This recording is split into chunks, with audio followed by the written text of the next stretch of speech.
এতিয়া ভূপেন বৰা কোনদিনা জইন কৰিব বা আৰু তেওঁলোকে যে মন মেলি আছে মইতো ক'ব নোৱাৰিম নহয় জানো। বিৰোধীৰ যিটো মিত্ৰতা সেইটো হ'ল অমাংগলিক মিত্ৰতা।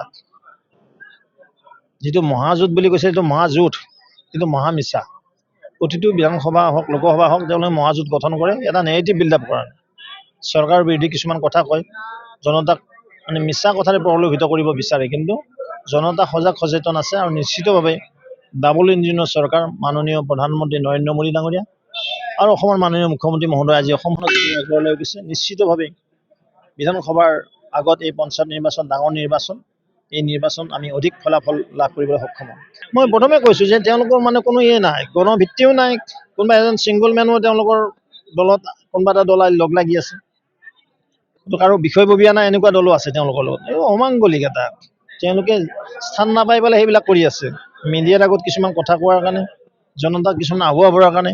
কাৰণ 55 বুলি কৈছোঁ যে দেশ স্বাধীনতাৰ পৰা 55 বছৰকৈ অধিক কাল কংগ্ৰেছ দলে দখল কৰিছিল, দেশত হওক ৰাজ্যত হওক।